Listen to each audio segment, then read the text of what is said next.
Hey, I am back. I am back. I am back. Hello, everyone. It's been like a few days. I've uploaded a video in regards to what happened a few days ago. It has been long. It has been crazy, but I'm back and I hope everyone is doing well. So, tonight we're going to talk about the brotherhood. The brotherhood, Masons and Eastern Stars, the sisterhood. We're going to have this conversation in regards to what does it really mean to be part of such a great organization such as the Freemasons and the Order of the Eastern Star? The call-in number tonight is going to be 619-985-1184. Again, that number is 619-985-1184. You're welcome to call in. And I'm a little sorry I'm late tonight, but you know what? I've been spending time with my Grand Master. He's going through some things right now, and as a brother, I should be there for him, regardless of what's going on in my life as a Mason. When my Grand Master called upon me or my brother called me, everything else stopped but my family, and he's part of that. So to Grandmaster Calvin Sanders, the Honorable Calvin Sanders of the Most Worshipful John G. Jones Grand Lodge, State of California, I want to send you my sincere love, and definitely I'm there for you. If you call me, you know I'm there, and so are the other brothers of the jurisdiction. So fraternal greetings to all who are about to come on tonight. Sorry I'm a little late, but we're going to talk about the brotherhood. And before I get started, I want to send a big shout out to the ancient Arabic order nobles of the Mystery Shrine, a Mason, and to the sisters of the Order of the Eastern Star, wherever you may be at, wherever your jurisdiction may be. Want to send you a shout out. And I often say, if you're not building relationships, you are building walls. If you're not building relationships, you are building walls. So welcome to the show, everyone who's about to come on. We're going to be talking about the brotherhood of Freemasonry and really what it's all about. So definitely want you to tune in, want you to be conscious about what's going on around you and in your jurisdiction. Whatever your jurisdiction at, whatever you're doing, please, by all means, always support your jurisdiction, always act accordingly. And I would say this in regards to the other evening show, and I'm going to let it go, is that we did not carry ourselves as such. I don't care what you may say about me or the brothers who was online. We did not carry ourselves as such, and I offer that apology to you and the viewers that was watching. But we're back, and I will make sure that that doesn't occur again, because as a Mason, we have standards, and those standards was not abide by during that course in time. But it happens. It's life, and we must proceed and go on.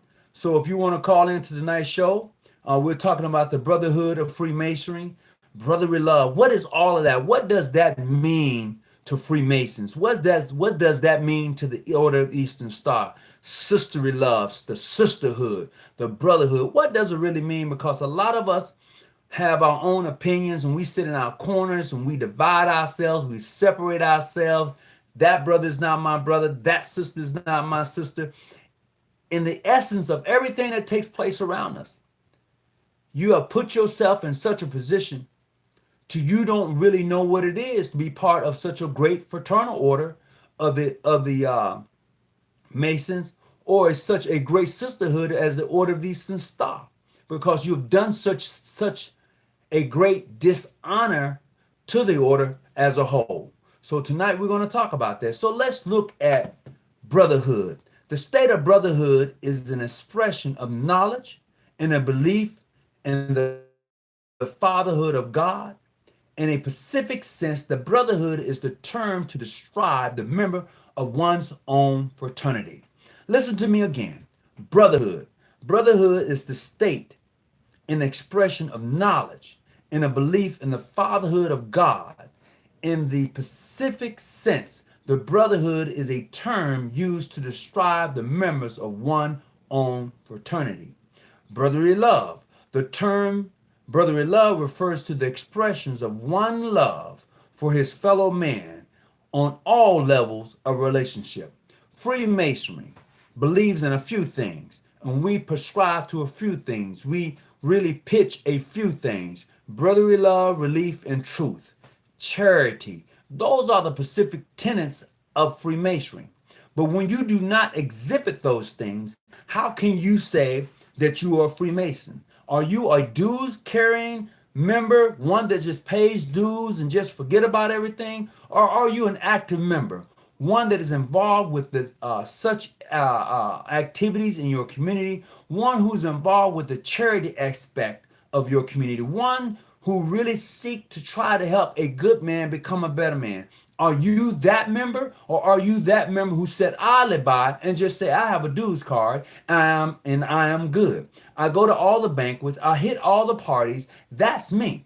If that is you, then you are missing out on the very essence of the fraternal order of Freemasonry, and you are missing out on the very sense in the love of the sisterhood of the Order of the Eastern Star, because it is bigger than that. The teachings of both organizations says clearly that you must respect, that you must honor, and that you must definitely appreciate your brothers and sisters along this life journey, because each of us is traveling upon the level of time to which man is born and then he dies. That's it. Everything in between is that you're uplifting the next person behind you. If you're not uplifting that person behind you, if you're not caring about somebody along the way in this life journey, then you have missed the essence of Freemasonry. That is a fact. That is not something that I'm making up. You have missed the essence. And for those people who are ministers in the order of Freemasonry, you must know that there's a special initiation for ministers in the Freemasons. If you didn't know that, now you know. There is a particular way a person who is a clergy is to be initiated in Freemasonry. That is the truth. Now, once again, to the ancient Arabic order of nobles of the Mystic Shrine, here's to you. A little tea don't hurt nobody. All right. So if you want to call into tonight's show, it's going to be 619-985-1184. I think, I have a special guest that I was talking to. Was Grandmaster out of Texas. Let me see if I can get him on tonight's show. He was wanting to come on. We had talked definitely about him coming on. And I'm going to see if I can catch him and see what's going on in his life and see if we can make this happen tonight. Let's see. I talked to him last night, and let's see. Brother Brian, are you calling into the show tonight? Oh, you hung up on me. Oh, Brother Brian Darnell, you can't be hanging up on me, baby. You calling in live tonight. You can't be hanging up on me now. We're on live tonight, so you can't call me to ask me, am I coming on? I'm on, Brother Brian. Oh, yeah, I'm on. And for those of you who are up on the East Coast, I want to say thank you for tuning in to tonight's show. No, we're not arguing tonight, brother. It won't be that tonight. So definitely want to welcome everybody who's coming in. Hold on just a second. All right. Brother Brian, are you calling in to tonight's show? Huh? Hey, bro. Hey, are you calling in? Yeah, bro. I'm calling. Let me turn down things going on. Okay, well, turn it down a little bit then. I'll turn it down, bro. All right. All right. So how are we doing this evening? Oh, we're doing just fine this evening. So we're talking about the brotherhood and brotherly love. As I've stated before, the state of brotherhood is an expression of knowledge and a belief in the fatherhood of God and specific sense of the brotherhood in a term describes the members' own fraternity, meaning that being a part of the brotherhood is not necessarily exclusive, but it's inclusive. Okay. And then when you talk about brotherly love, you're talking about the term referring to an expression of one's love for his fellow man. So do we as Masons really express brotherly love? Do we really express that? Okay. So let me give you a little bit. Let me expound on that in my belief. Go for it. Okay. So if we as African American Masons, Black Masons, if all of us believe into that brotherhood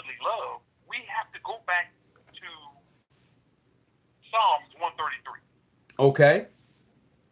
So that's the beginning. That is the beginning. Mm-hmm. In unity. Mm-hmm. I'm gonna further into that, but I'm gonna stop right there. To really relax. I ain't Right. trying to relax and have a drink, relax. I'm talking about relax. We need to believe in that. Okay. I mean, if we start at the ground floor, Mm-hmm. we need to start right there. We need to start right there, because if we are truly trying to build a temple within ourselves, Mm-hmm. right? Right. You can't start. You can build a house from the roof down. You got to build from the foundation up, Right. right? I agree with you. Right. So if we actually believe in the things that we are trying to achieve, Mm-hmm. we will forget about all the divisions Mm-hmm. that we are going through, where people say, pig day, pig Joe, ancient friend accepted, ancient accepted, all that. Because if you go back to the actual beginning, Mm-hmm. we were all together. The Caucasians divided up, if I could say that. Okay. So we still, within some of us, we still have that slave mentality. Oh, so you believe? So let me understand this. Correct me if I'm wrong in what you're saying. This is from what I'm hearing. You're saying because of things that have happened to us as a people, we remain divided throughout generation after generation because of those things. Correct. Okay. Okay. Correct. Because if we go back and we think about, we want to go back in the time and think about history way before the European came into effect. Right. We as black people, Mm-hmm. because that's where masonry started at, Right. and Europeans changed the way that we think. Mm-hmm. So if we could get past all of this craziness, I think we as a people, and also within Freemasonry, because we live this every day and people don't understand these things. Because we our working tools, all our tools within Masonry, we live this within our lives at any point anyhow. But we have to understand and realize that. Okay. As men, right? As men, women, or however you want to put that. So we use all these things. Mm-hmm. So once we understand the division and can comprehend this, if I'm coming across the correct way, we will someday overcome those hurdles. But until we can all get together and understand these things, because people want to say masonry is a secret. It's not a secret. Mm-hmm. It is not a secret. It's a part of life. So in saying that, let's look at this thing called the brotherhood of Freemasonry or brotherly love. So if you compare that to scriptures, in Romans 12:10, it says that be kindly affectionate to one another with brotherly love and honor, or preferring one to another. Do you believe that we do that today? No, we don't. Mm. No, we don't. We don't. So, if you go back, let me stop you for a minute. If you go back and you look at, there was more than 10 commandments. There was like 256 or whatever commandments, or whatever you want to say. That is true. That is true. Right. So it was all boiled down to whatever this and that, and we got the 10 commandments. Mm-hmm. So if you relate to all the 10 commandments, the ultimate commandment is love. It says that love rest upon. That all other commandments rest upon that one. Love. That's the ultimate commandment. Love. Mm-hmm. So, but we don't honor all these things because we hate this person, we hate that person because of whatever situation. So if we can actually get past that, and we black folks need to, and I'm going way past the masonry thing or whatever, is that we as black people we as black people need to understand. We need to understand and see the bigger picture of this. You know, you said we need to understand what picture now? The bigger picture of all of this, what's happening within our race. Because we were always, okay, so I'm not going to go, well, put it this way, because this is going to take me way left field of what I really think about certain things. Mm-hmm. But within Masonry, if we within our race, black people, mm-hmm. black men, black women, mm-hmm. could actually come together and understand our focus and what we are trying to achieve. We mm-hmm. are all trying to get to the same place, but we have different paths. Okay. And this is where I think, once again, in my opinion, while we have PHO, PHA, York Rite, International, Scottish Rite, we're trying to get to the same spot, but we're taking different paths. Okay. So, once again, this is my opinion. Mm-hmm. This is why back in the times we had these different tribes. Israelites, Moabites, and all these other things of this nature. So, in the end, we are all the same, but different. If you can understand, and I don't know if all these brothers would agree with me, but I don't care. But it's my perception of things. Okay. So you wait a minute. You said we're all the same, but what? Different. We're all the same, but different. Different because of the path that we have taken or are taking to get to the same point.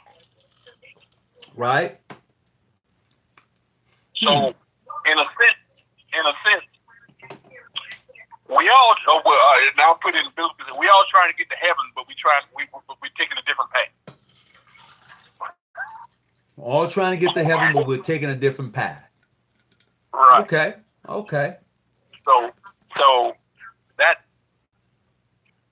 my assumption in a nutshell. Okay. And then once again, I sent you some information the other evening. That, we went back a little bit. We did. We had a good conversation. We did. And the history of the jurisdiction within IMIT. Mm-hmm.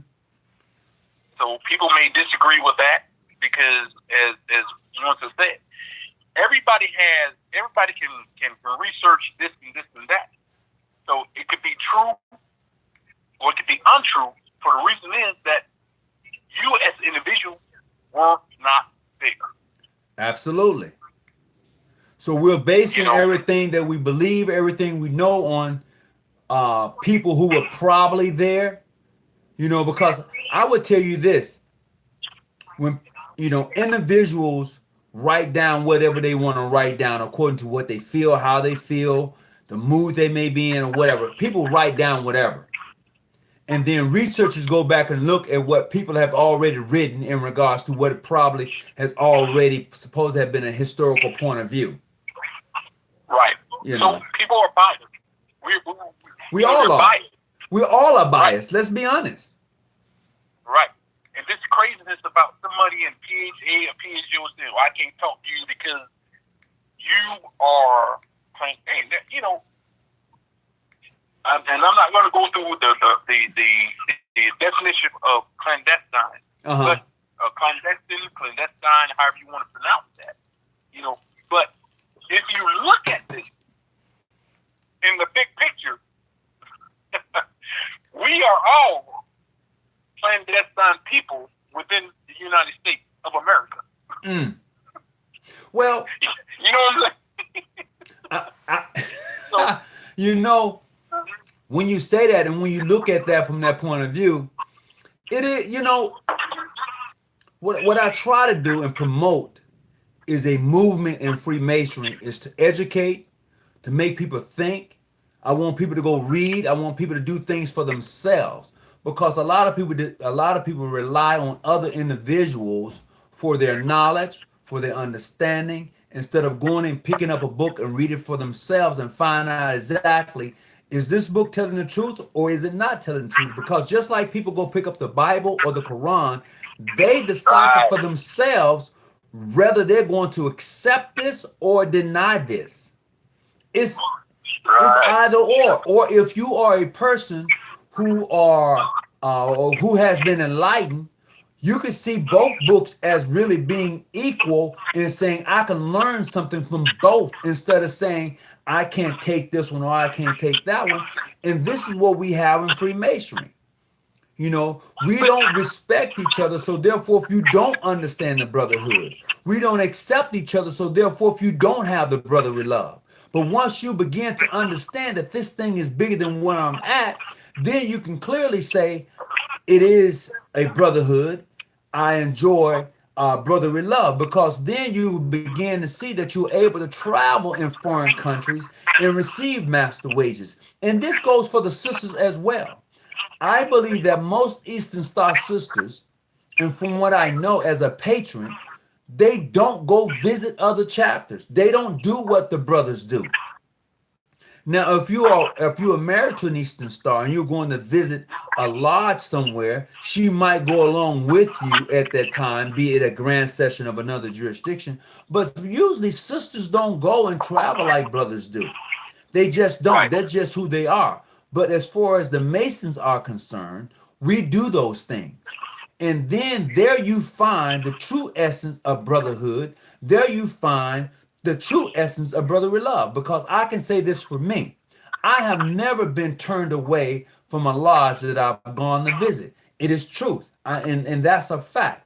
And now, you know, people can say whatever they want to say about me, but I have not. And I'll tell you this here, and I'll say it again. I am 100% unapologetic about being a member of this jurisdiction. You know, and I would say this, brothers, whatever jurisdiction you are a part of, you should be 100% unapologetic about where you're at. The point of the matter is, are you practicing brotherly love?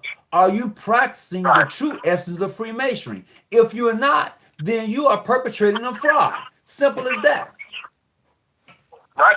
So, you know, so what I'm, you know, as we discussed, so I am, like you said, I'm apologetic of wherever, whichever state I go into, I will shine my light. And I do believe this thing has been tried, never denied, and willing to be tried again. Absolutely. I will defend the right and will defend my brother. Correct. Whether or not people say, well, this and whatever, you not regular or whatever, I'm going to defend you, brother, because you my brother. Mm-hmm. You have proven yourself to me. Am I not my brother's keeper? Well, some of us are and some of us are not. You know, I'm not going to, you know, and we had this discussion about craft. Mm-hmm. And we do have those individuals within our race and within our lodges and within our jurisdiction. Mm-hmm. For whatever reason, I do not know. But if you are willing to defend the right and defend your craft, then you should put an emblem on your vehicle or upon yourself. If I am not willing to sacrifice myself, why would I wear an emblem of the craft? Mm-hmm. Because I'm willing to sacrifice myself. Correct. Because I know what I know. Just like the thing, I am who I am. I am what I am. You know what I'm saying? So if you are not willing to do those things, and you are not willing to sacrifice yourself for the craft and for whatever you believe, why put those things on you? Why wear what you profess that you are? Correct. Do not walk into the light if you're not ready to accept what comes after that. Mm-hmm. Oh, I'm going to say this. Here's what I do know as a fact. I have several brothers who are in the Navy. San Diego's a Navy city. It's a Navy city. You know what? I've gone to Grand Session and we had lodges because all the members are mostly Navy. You only get maybe 3 or 4, 5 or 6 to show up because most of them are Navy. And here's the funny thing. When they're out to sea, and Brother Morgan, he just posted this. Morgan Major said, I got to be honest. I've served 7 years in the Navy and made 3 cruises in and out to sea. There was nothing but brotherly love, regardless of jurisdiction and affiliation. He is 100% right. And let me tell you what happens on Navy ships. This is from military. I've been on. Well, let me stop you. Go ahead. Because I am a 20 years Navy veteran, right? 20 years. I know this because yes, 20 years plus. So I know what happens on board Navy vessels. We have to support. I mean, brothers, we are like thick and thin. Really? You know what I'm saying? I'm thinking how thick we are. We thick. So, like, so let me understand this correctly. You mean to tell me when you're out to sea, all the jurisdictional things go away? They go away.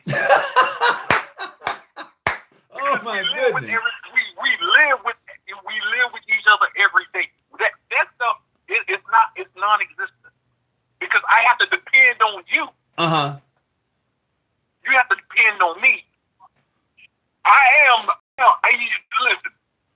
I am your, I am your mother, your father, your sister, your brother, your cousin. We depend. Brother Alex Fitzgerald asked a question. He says, ask the caller if he would defend a mainstream Mason from Mississippi. I would. I will receive you.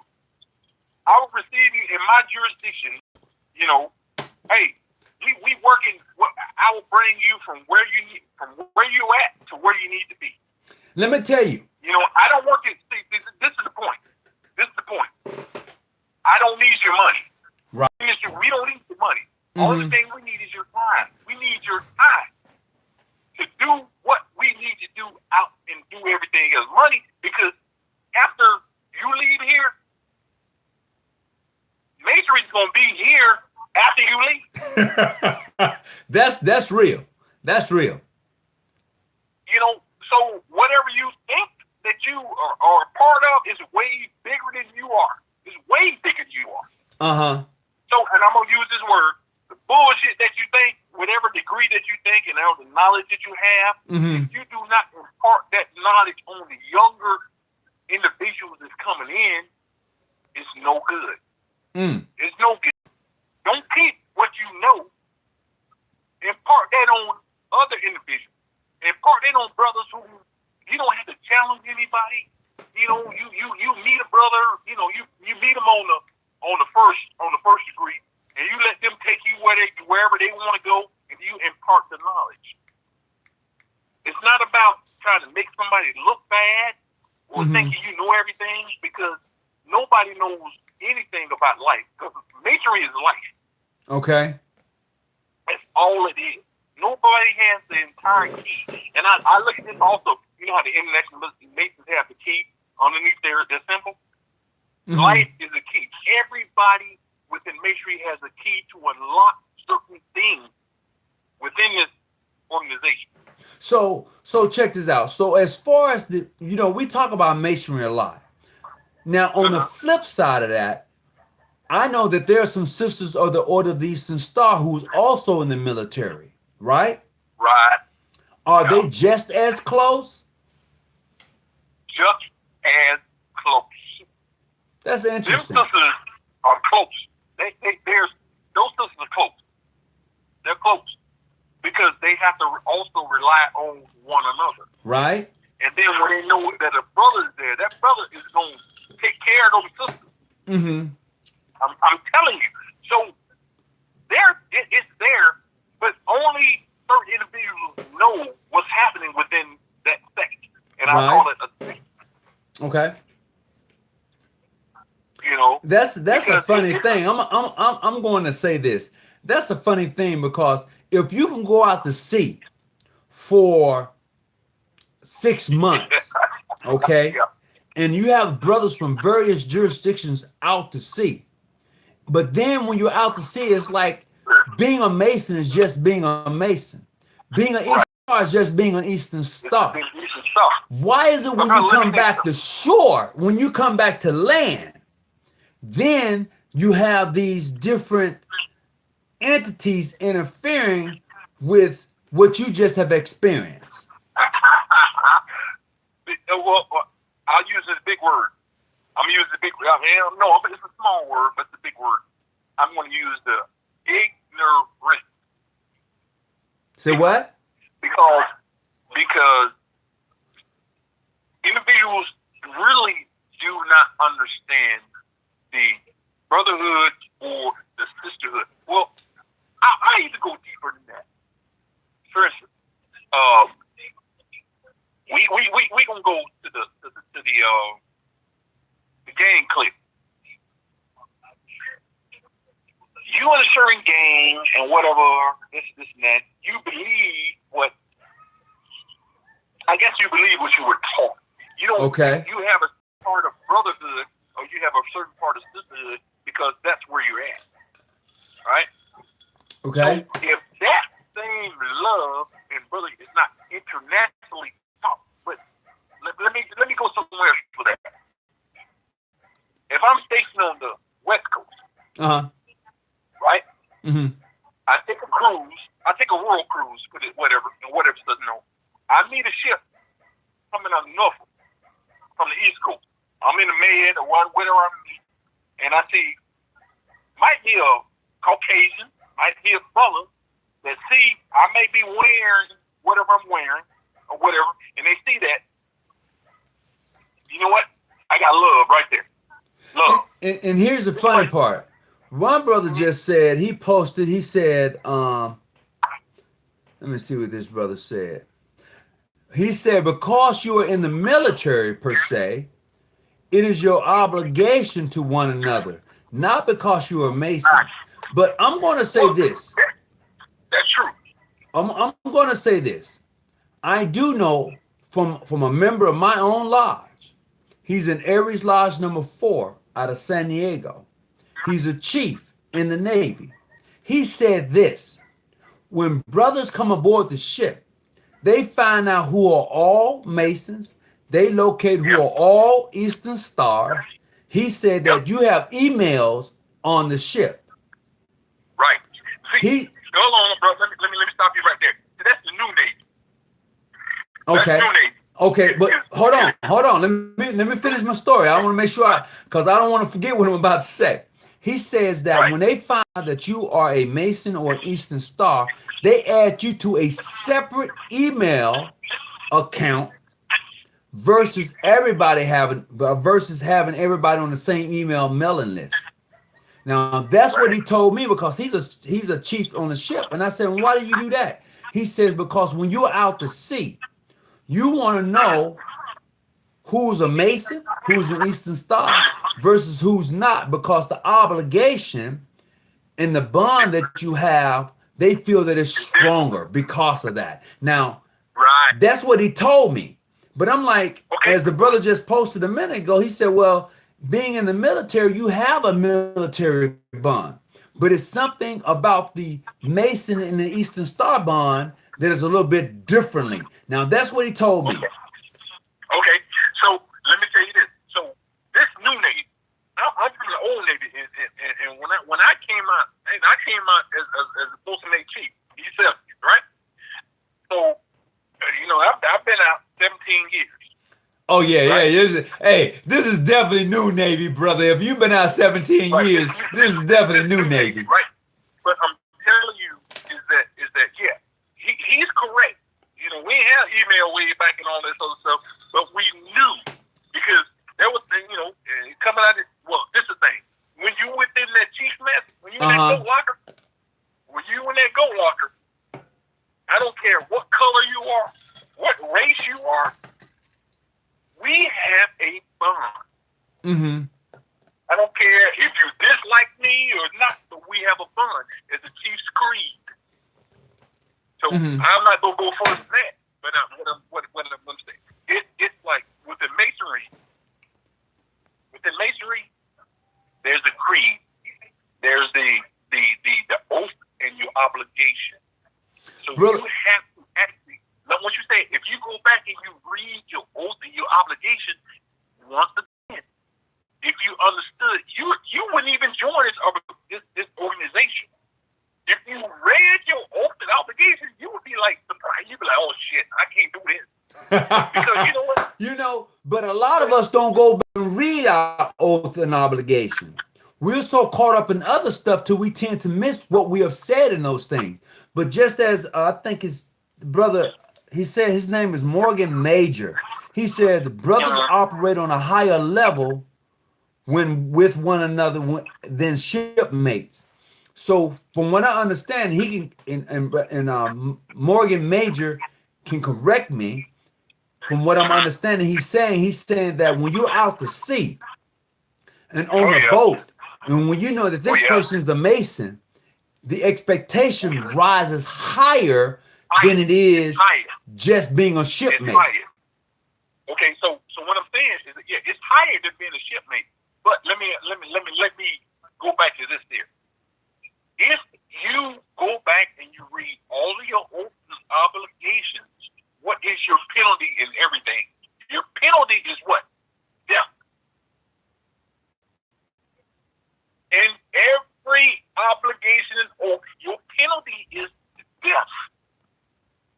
So if we actually understood what we were obligating to, just like if you took your oath to go to the military, you obligated to say, well, I'm giving my life for this country. So if I die, okay, I don't have any rights after that. Well, I'm gonna go back to I think his name is Cocaine Blitz. Cocaine Blitz. He says that they are obligated to look after each other because of the military, not because of masonry. I'm gonna say this here. For me, as a Mason, regardless of your jurisdiction, I am obligated to look after my sister who's a member of the Order of the Eastern Star, and my brother who's a Mason, regardless of their jurisdiction. That's my obligation. That's my obligation. Now, I don't know what your obligation is to your jurisdiction, but mine says this as a Mason, that I'm obligated to the next Mason, okay? Until I found him or them as worthy and well qualified as I am myself. I'm obligated to that brother to make sure that he's okay, to make sure that if he needs something and I have it, I can supply it. I do that. That's my obligation. Now, if your obligation limited you to a certain group, then that's on you. But as a Mason, my obligation says that I'm supposed to support, aid, and assist my brother. I'm supposed to whisper good counsel in my brother's ear as a Mason. That's my obligation. There's a little bit more to it than that, but I'm just giving you the bits and pieces of what I'm dedicated to. So my obligation doesn't circumvent, cut down, or belittle any other brother in their jurisdiction. I'm obligated to you as a Mason, okay, to make sure that no harm comes to you. That's my obligation. Now, I can say this here. I don't agree with everything some brothers do, even in my own jurisdiction. But because of my obligation, I'm going to do what I can. And I'm going to whisper good counsel in your ear. Now, it's up to you to take it. If you don't take it, that's on you. Okay, that's totally on you. But I'm obligated to do that. Now, that's in this jurisdiction for which I'm a part of. Now, if your obligation that you took limit you on doing things for your brother Mason after you have found them worthy and well qualified, then that's on you. But see, bro, look at this. I believe all our obligations are the same. But see, you always have to go back. Uh-huh. And I'm gonna take it back to the first degree. When you took that hood wink off and you looked up, what did you see above you? You saw a canopy of what? You saw a canopy of swords, how you want to say that. And these brothers were obligated to what? Defend the craft. So when you erred or you did what was not appropriate, what were you supposed to do? What were we supposed to do? We were supposed to what? Take your life. Mm-hmm. Because you did not do what was appointed and what you swore that you would do. When you put your hand on whatever, may have been the Quran, may have been the Holy Bible, may have been whatever you decided you wanted to put on there, your hand on, you decided that, hey, this is what I really want to do. And I want to do whatever. And so, and I'm going to go back, I'm going to go forward and go back, or whatever you want to call it, forward or back into the division. So this is why we are so divided, because people, or black men, I'm just going to say black men, have not realized what they have obligated to do. Wow. They were sold, I'm going to say this, they were sold into a organization. Mm-hmm. They were sold because they bought. They bought into an organization that was not teaching, and the only thing they wanted was their money. Damn. So you were sold into a craft. You were sold into masonry. So you are a slave because you're paying your money.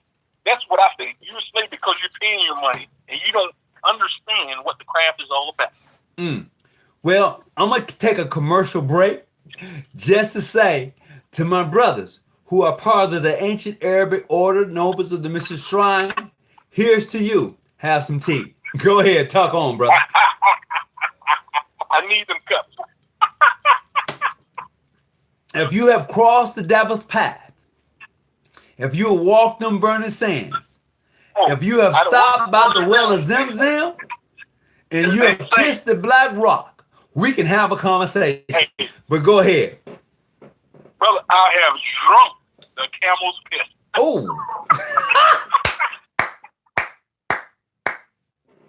Oh my goodness. But let me say this here. In regards to my sisters who are a part of the Order of the Eastern Star. Because we tend to forget and realize that they play a great part in our Masonic order. A lot of us tend to cast them aside and forget how special they are, because we know that at one time, in the custom of Freemasonry, you had to be a wife, a daughter, a widow, a sister of the person who was a member of the Order of the Eastern Star in order for you to become a part of it. If you wasn't related to a Mason, you couldn't be an Eastern Star. If you wasn't married to a Mason, you couldn't be an Eastern Star. If you wasn't a brother of a Mason, you couldn't be an Eastern Star. Now, I've heard that individuals who wanted to become Eastern Stars and their family members were part of another jurisdiction.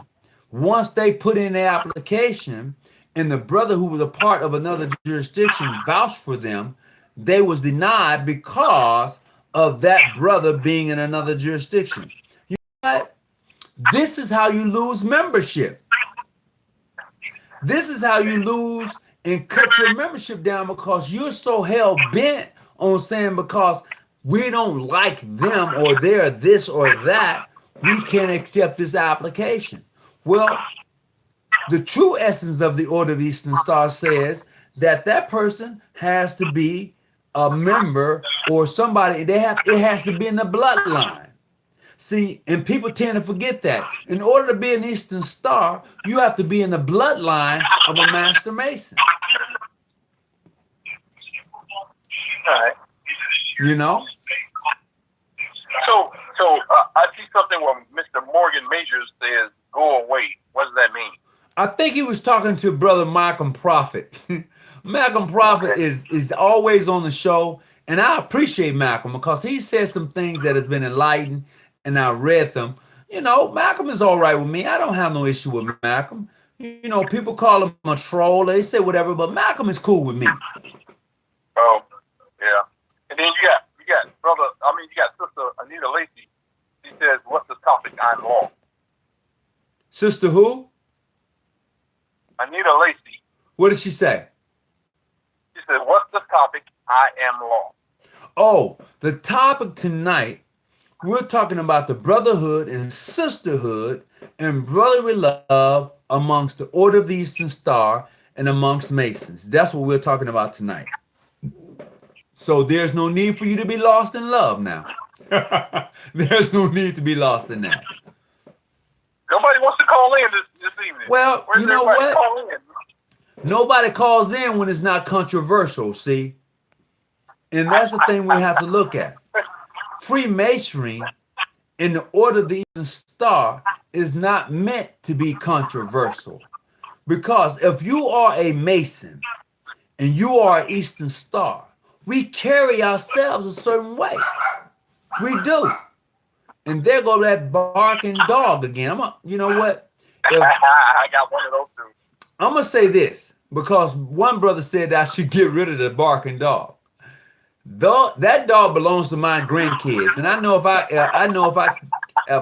I do anything to that dog and my grandkids come over, I'm a done deal. This show is over. So I appreciate that. However, this, bro. huh? Let me ask you this: bring it to. That's why I sent what I sent you for the forefront. Bring it to the forefront. What do you think about what I sent you? The information you sent me is great information. I mean, I can't deny that. And people are probably wondering, what information that you sent me? Well, just to share a tad bit of that is the mere fact the information you sent to me was something,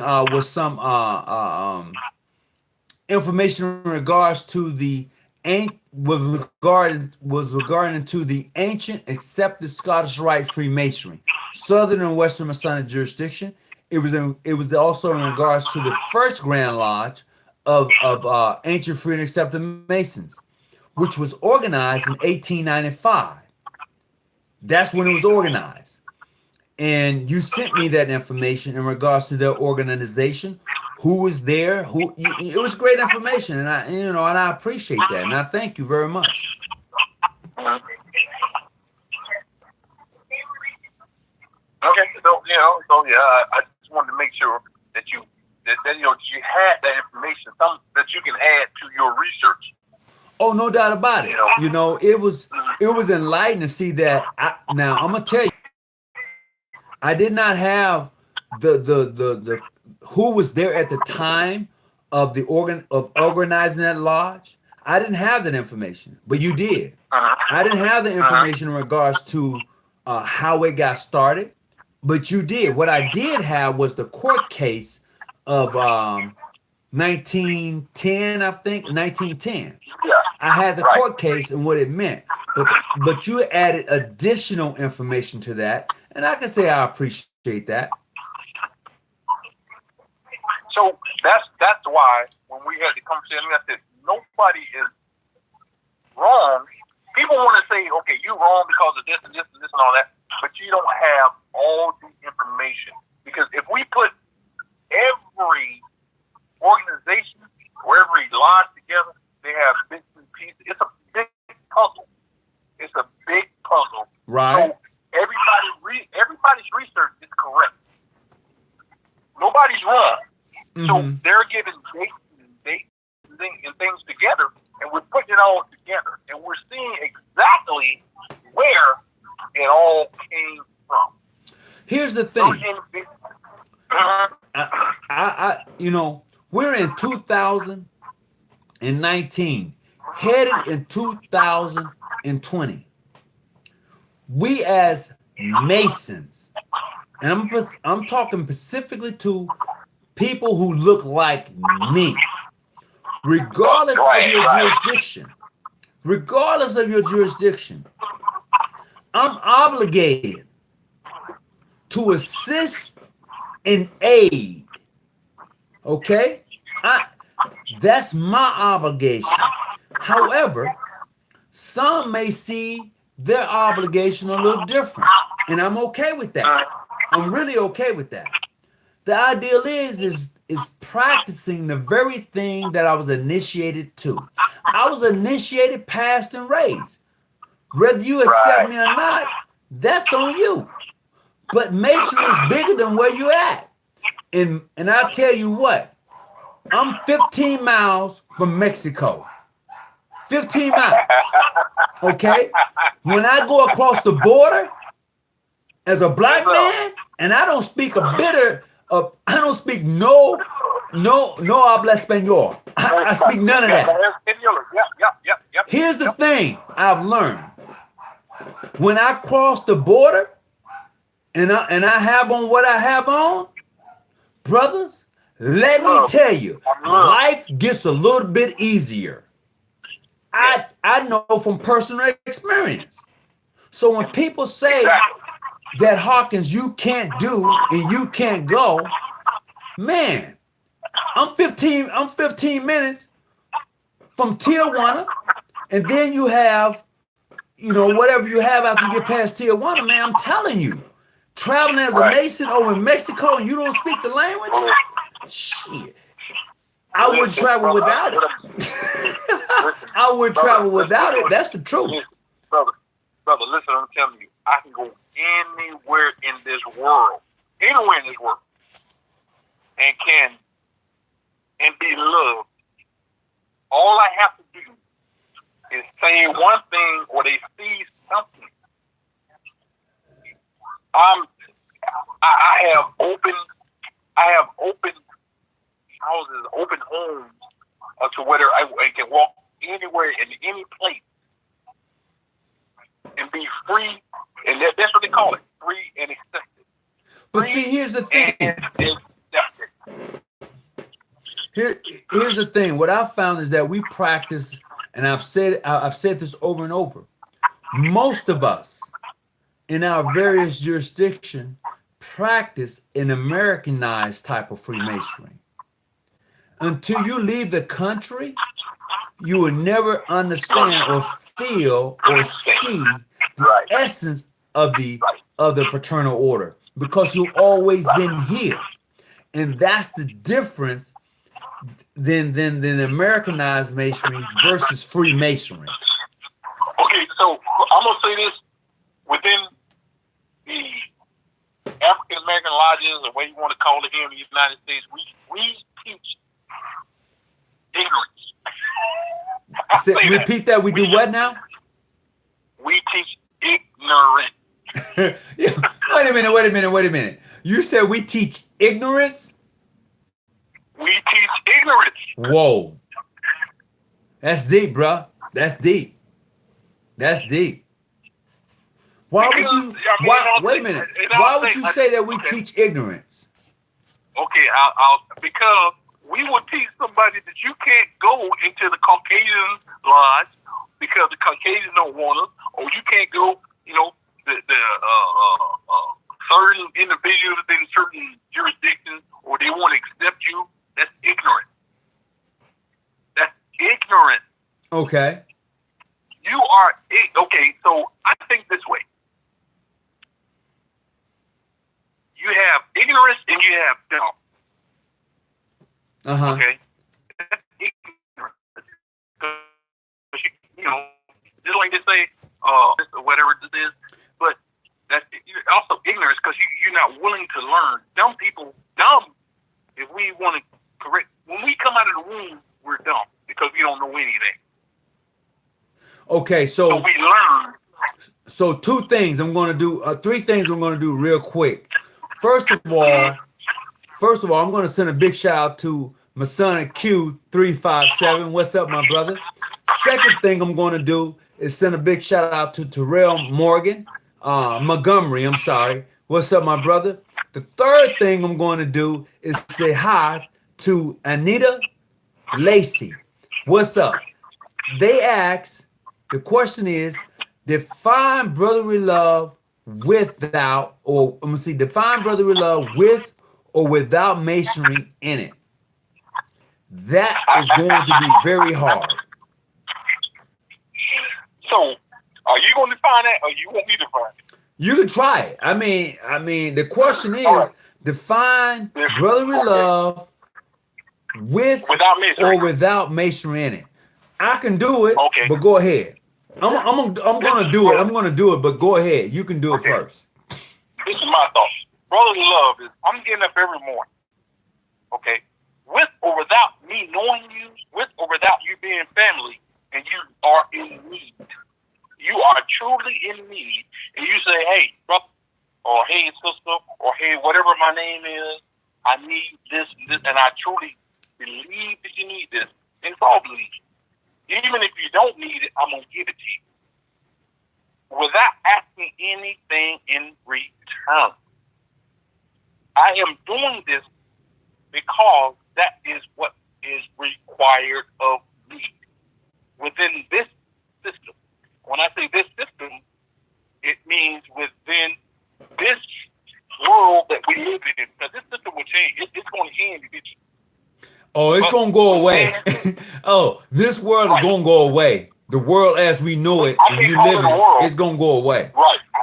I can't call it the world because nothing, it's not going to be destroyed. It's not going, so the system of time, when this system ends, if I have done or did what I can do for my fellow individuals, being men or women, because we are all made of his likeness. We don't have his thoughts, we don't have whatever it is, but or his or her, if you want to say her or whatever, we don't have his thoughts. We don't have his words, we don't have his thoughts. But if we do what we are required to do, which is love our individuals, our brother or sisterly, we call it brotherly love because you don't see sisterly love in the Bible. It says brotherly love. We give all our love and respect to individuals, which is a hard thing to do. So I'm going to say this. I'm going to say this because the person asked to define brotherly love without masonry. Brotherly love without masonry is simply this. It refers to the expression of one's love for his fellow man on all levels of relationship. That's what it is defined without putting masonry in it. Brotherly love without adding masonry in it is to express the one's love of his fellow man on all levels of relationship. Period. That's what I've gotten out of this whole thing. So what to put it all in a nutshell is that we say it only took one word to say this, and it's LOVE. You use that love and just left it at that. If you don't understand love, you do not have a reason to be here on this earth. Well, I put it this way. A person told me one time, he said he couldn't learn anything. I can't learn anything. And I told him, I said, you know what, man, you may as well go ahead and die right now. You know what? Learn, I'm reading some stuff right here. And this is from the Traveling Man. He says, and I think somebody was asking a question. He says, okay, now I'm going to go back a little bit because Joe Thornton said this. I wish those who say it cannot be done would get out of the way of those who are doing it. And then he goes on to say, Alex Fitzgerald, By ancient free and accepted Mason, I assume you mean black ancient free and accepted Mason. The proper question would be, does the Grand Lodge of Mississippi recognize black ancient free and accepted Mason? And I'm going to tell you they do not. I can say that. Next, where does the black Mason, this is from the Me Tuner. Yeah, the Me Tuner. Thank you. He says, where does the black Mason destination land him now? Moving away from petty jurisdiction and issues as a whole. It lands him nowhere. It lands him nowhere because, first of all, he must realize who he is in a place that doesn't want him anyway. And you'll catch that on the way home. When the black man realizes he's in a place that doesn't really want him, he'll wake up. Listen. You discussed the rabbit hole. That's exactly where the black man is, in a rabbit hole. We will continue to spiral and spiral and spiral because I guess, on the other side, we will never, ever be recognized. Never. Well, hold on. I'm gonna back that up. I'm gonna back that up. I'm hearing echo, so I don't know if you have your volume up or not. I'm going to say this in regards to the recognition thing, because that seemed like a hot button for most people. Right. As a Mason, who's a member of the ancient, free, and accepted Mason jurisdiction of John G. Jones, Grand Lodge of California, if you don't want to work with me, if you don't want to recognize me as a Mason, that's on you. We work with those who want to work with us. We build with those who want to build with us. And trust me, when I say this, there are Grand Lodges in foreign countries that we work with. Okay? We have our own book of memberships of Grand Lodges that we are in amenity with. So we don't have issues. We don't. It's those outside of that would say, well, we don't recognize those Grand Lodges that you recognize. That's on you. We don't have issues like that. I just want to have an understanding so nobody can't come back and say, well, what you can and can't do. And that's the beauty of Freemasonry, is that Freemasonry is inclusive, not exclusive. Right. Mm-hmm. So I just posted that. So within our jurisdiction, we would recognize to help you along the way, to help you get everything in order so that you can speak. Mm-hmm. Other than what people call you, clandestine, we can get you, we will help you and let you understand the steps that you have to take. Mm-hmm. Do what you need to do. I'm going to say this. I am from Mississippi. Okay? Right. I was driving home to Mississippi from Texas. Well, I was driving home from California. I was going through Texas. My car overheated on a dark road in Texas. Mind you, I had a sticker on my car, the little emblem, I had it. This car out of nowhere. Now I'm in Texas. y'all missing the point. I'm in Texas. Yeah, right. 2 kids and a wife. I'm stuck on the side of the freeway. A truck stops at sunset. Okay? Pulls over and says, look, son, you have to get off the road. You don't know where you're at. Hear me clearly. This white man took me to a shop. As a matter of fact, got my car fixed. I later found out he was a Mason. Yes. And I hopped in my car. We had our conversation and I left. This is a true story. He told me, Yes. son, you don't know where you're at. When he said that, when he told me that let me know that I was in a bad place. I'm on the side of the road in Texas. You can say whatever you want to say about how it's supposed to be. But when you are stuck on the side of the road and the sun is going down, that's a dangerous place to be. Listen, brother, I'm gonna tell you that same story you're telling me. When I first came to Orlando, there's an area that's called Christmas and Bedflow out here in Orlando. Right. And I had that same situation. Okay. And it's been like, I don't know, 17 years ago, 18 years ago. These folks saw me, and they pulled over. Joker told me, say, he's like, oh, you're the biggest, because I'm like 6'6" or whatever,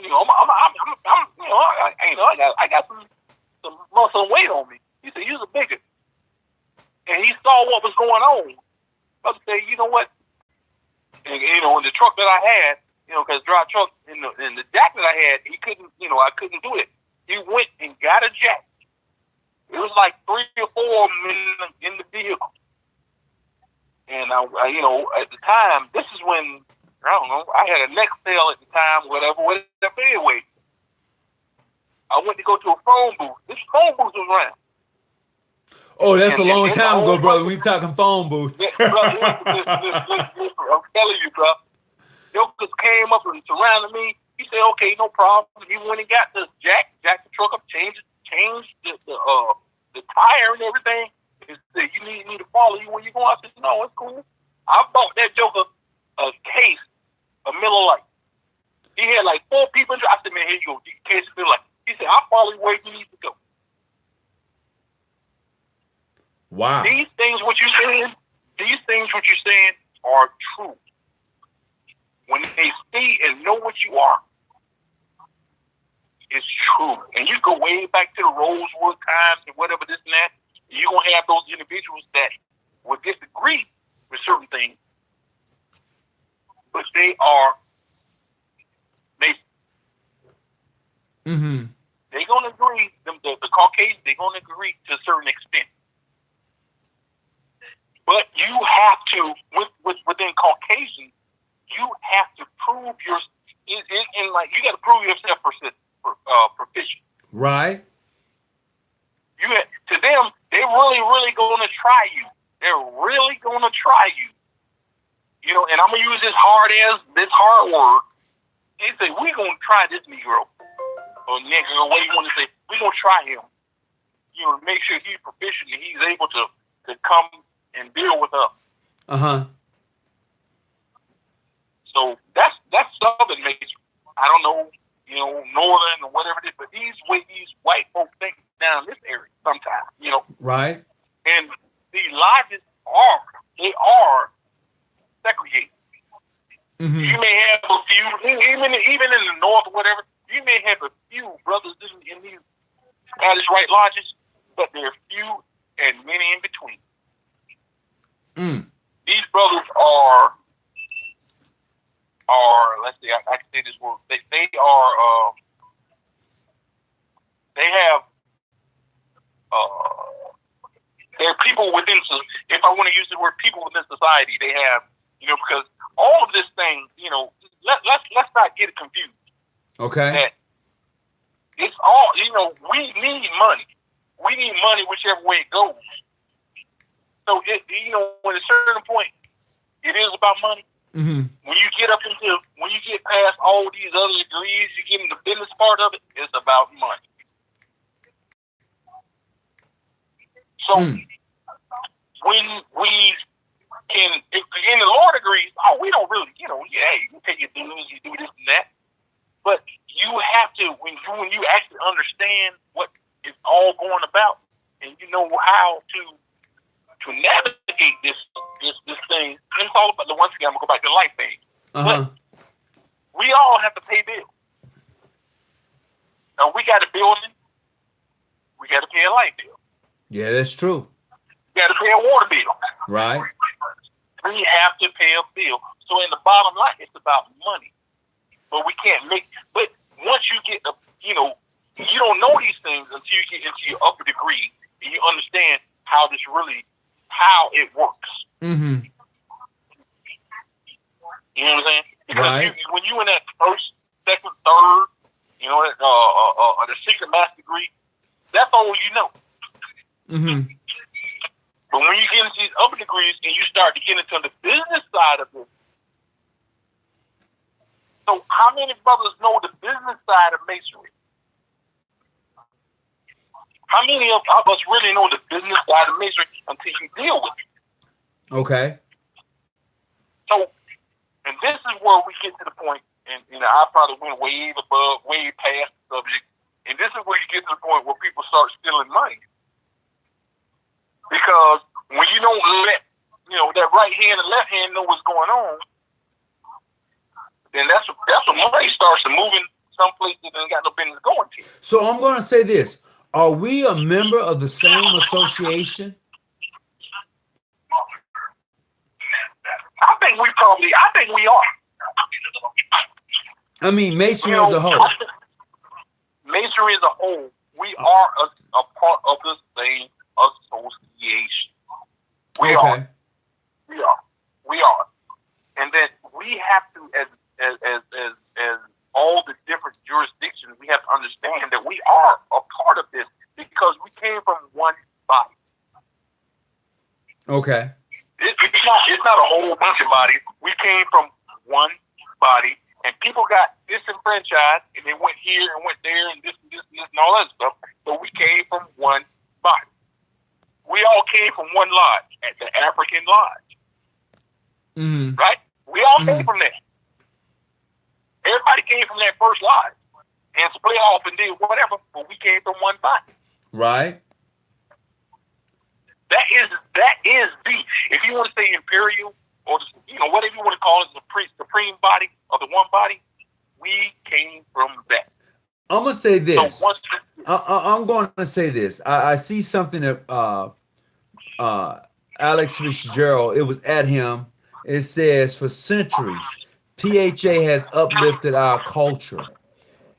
And when you just limit yourself to say that PHA has uplifted your culture, I would say that Modern Free has done it.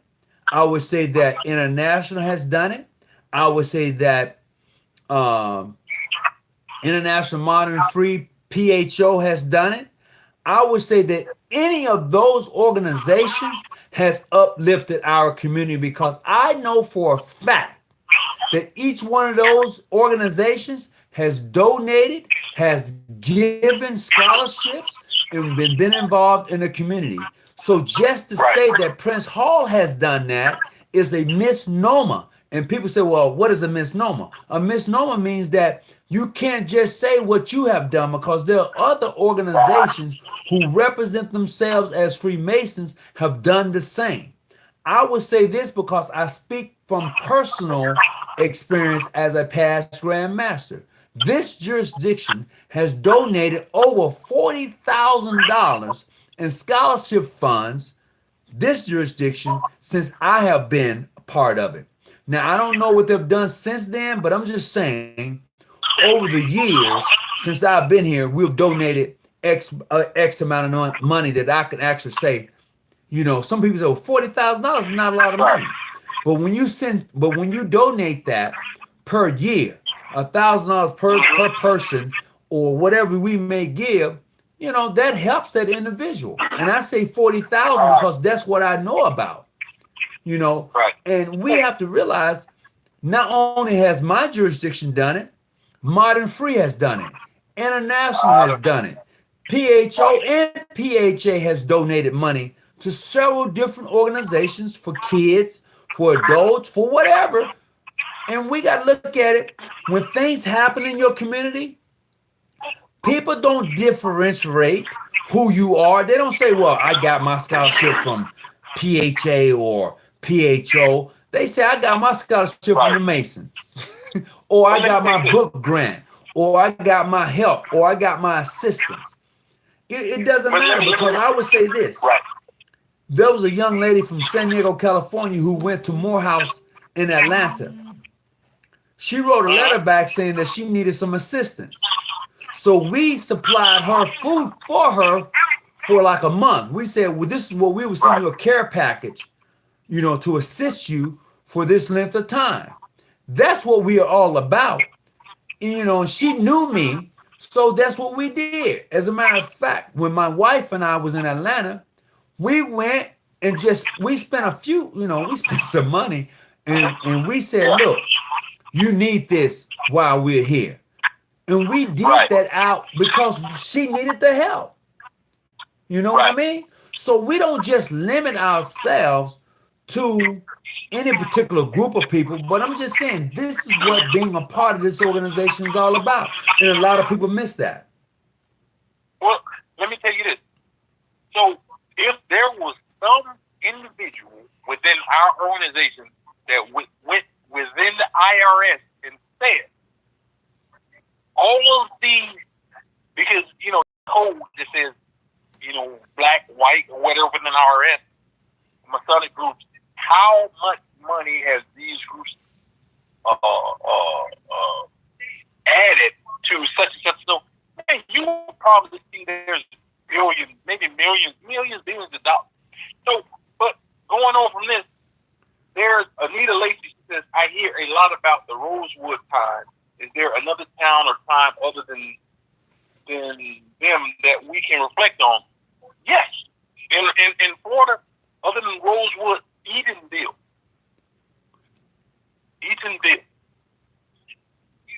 Hold on for a minute.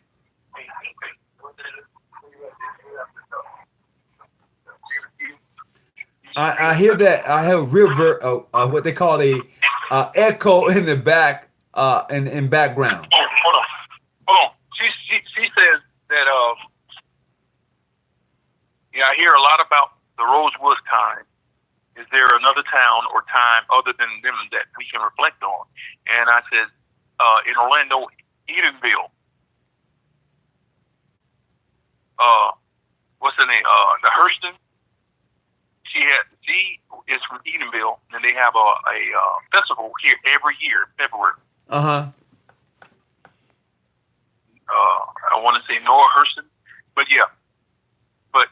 So that's there's several black towns within Florida, other than Rosewood, that black people can actually come. Neil Hurston. Mm-hmm. So that should answer her question for that. But we've had this evening we had good conversation. Nobody's called in, to refute or say whatever. You know what? I'm gonna reflect back something. Brother Brandon Lewis says that he was from Natchez in Hattiesburg, Mississippi. Big shout out, because that's where I'm from. I'm from Mississippi. And I would say this. People can say whatever they want to say in regards to Freemasonry and how divided it looks. It looks divided. It does. We talk divided. We do. But I would say this. From experience, Mississippi being my home state, when I go home to Mississippi, and trust me, most cities in Mississippi are small. Some may have 20,000, some may have 15, some may have 10, some may have 5. But in those cities, everybody knows everybody. Let's just keep it real. When I go home, I have a great time, because there are brothers who are part of King David Grand Lodge out of Mississippi. They're part of Harem Grand Lodge out of Mississippi. They're part of John G. Jones Grand Lodge of Mississippi. And they're part of PHO and PHA out of Mississippi. Now, I don't have an issue when I go to Mississippi. People can say whatever they want to say, but as a Mason, I have a great time. And big shout out to Brother Lewis for just pointing out the fact that he was from Hattiesburg and Natchez, Mississippi. Natchez Trace, baby, 55 going north to south. I just want to send a shout out. Yes, sir. Yes, sir. Mm-hmm. Mm-hmm. Brother, I've grabbed this line for too long, and I was hoping other people called in, and I was wonderful that you took my call, and we were able to have a great rapport, and all the other brothers that's online. Somebody please call in and express your concerns about masonry. Don't let it be one way. Well, don't just type. the thing is that we have to see masonry for what it is. And if you don't see it for what it is and practice Freemasonry, then you're just a dude's card carrying member. And this is what we have a lot of time.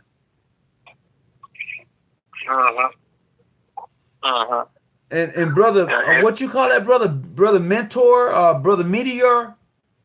He says, I think Prince Hall himself would shake his head like, wow, with all of this light, why are we still in darkness and not standing together? Hey, bro, that's an individual thing. And I say that because I understand the system of Freemasonry. There's a system within Freemasonry that keeps people at bay. It's supposed to bring people together. But there's a system within Freemasonry that keeps people at bay. And that's for real. I may have to do a video on that called The System of Freemasonry. But that's the truth. There is a system within Freemasonry that keeps us at bay with each other. So, and you're right. There's a system. So, and if we think about this thing within the system, the system started way a long time ago. It didn't just start. It started at the first degree. Because if I am from a different region, a different area, and I know the past, but I do not say it the way that if I'm coming to another, I know it, they know it, but I don't say it correctly, right? What am I supposed to do to you? It's the correct past, but I didn't say it the way you see it. What am I supposed to do to you? Right. So that system was from the beginning. Well, I'm going to say this, and we're going to get ready to close out for the night. And for those who came on, I hope you enjoyed the show and got something from it. I was trying to get in contact with the Grandmaster out of Texas, who was going to be calling in tonight. We had talked last night. Vicksburg, Mississippi, what's up? King Hiram Grand Lodge, welcome aboard. I certainly appreciate it, definitely. But I'm going to say this before we close out tonight. A man that has a friend must show himself to be friendly, and there he finds a friend that is thicker and closer than a brother. You can read that out of Proverbs 24. So when you show yourself to be a friend, you would more than likely find a friend that is closer to you than a brother. And that is the essence of Freemasonry. Yeah. So with that note, you got any last words for us tonight? Hey, I'm going to say this to all the brothers and sisters that's listening, that's typing in. I love you all. That's all I got to say. Oh, well. I dropped the mic with that. Boom. Okay. So look, I want to say thank you for calling on. And I'm going to stay on for about 5 more minutes. And I'm going to call it at 1 We got about, I got about 5 more minutes. I'm actually going to stay online. So if anybody want to call in right now, you're certainly welcome to go do so. And I appreciate you calling in, bro. All right, bro. Talk to you soon. Bye-bye. All right, then. Late. So I'm going to hang out for a little while longer. I got about 5 more minutes. I've been on here for about 1:26. So if you want to call in, be it an Eastern Star or be it a Freemason, you're certainly welcome to call in. This show does not discriminate. We don't do that here.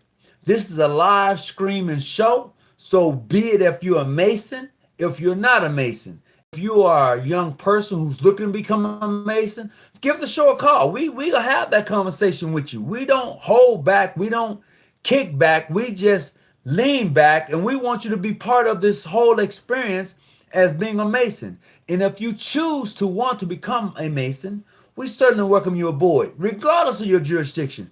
If you're watching this show and you want to become a Mason, be it Prince Hall, PHA, Prince Hall, PHO, Ancient Free and Accepted, Modern Free, Mainstream, if you are looking to become a Mason and you are watching this show, do that.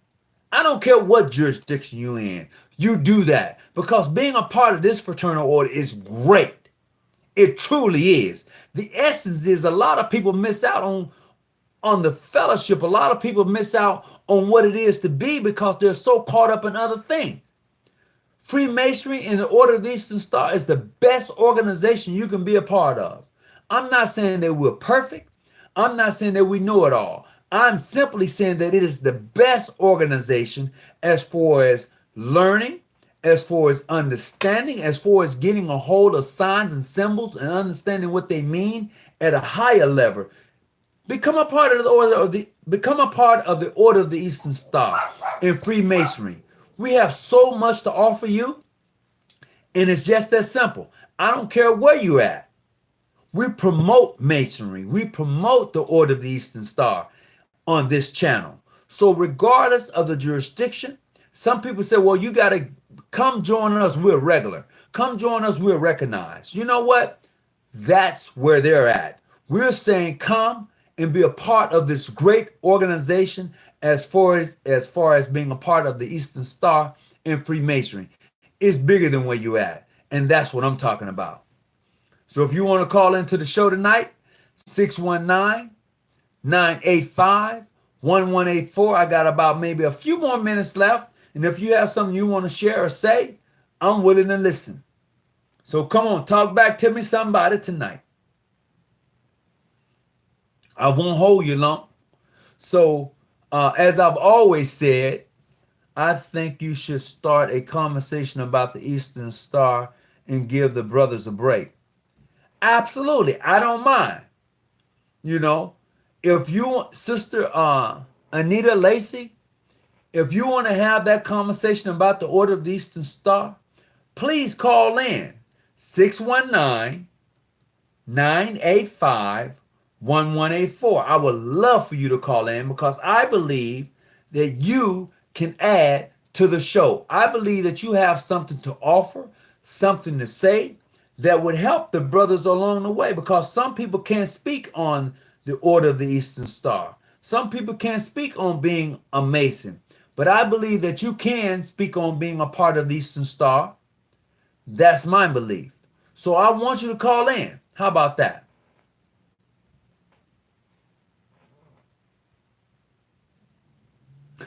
Brother said, I love you, brothers and sisters from every place. All right, that's great. I appreciate that. And I do want the sisters to call into the show, because this is that show that we don't hold back. We're pretty open about talking about the Order of the Eastern Star, and we want the sisters to participate in that. So Sister Lacey, would you please give a call into the show in regards to being in regards to the Order of the Eastern Star? Are you a part of those? Are you a part of the Order of the Eastern Star, Sister Lacey? I'm saying sister because I don't know whether you are or are not. Come on, talk to me. That would be greatly appreciated. I'm trying to get back to this.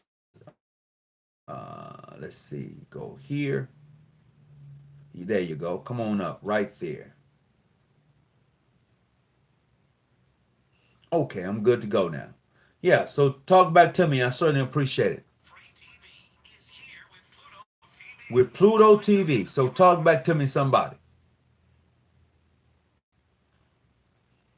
I just need to know if you're a part of the Order of the Eastern Star. And definitely, okay, so look, I'm a little over. I'm on here for about an hour and a half. And I hope you got something from the show. We had brother Roy or Ryan, brother Ryan to call in. Brothers and sisters, please call in. Hey, look, if they don't want to call in, it's okay. But the opportunity is there. Tonight's show was about brotherly love, sisterly love, the brotherhood. It was about the sisterhood. So it is not limited to just the Masons. This show was open tonight to the Order of the Eastern Star and Masons. So if you wanted to call in, you had your opportunity, you had your chance. You have that. I mean, this is tonight's show. We're talking about what it is to be a Mason and understand brotherly love. What it is to be a sister and understands the sisterhood of the Order of the Eastern Star.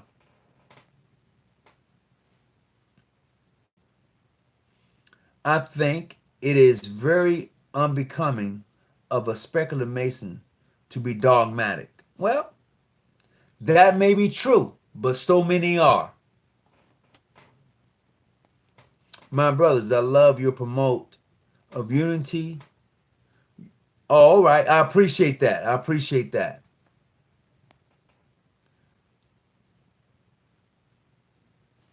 Let's see.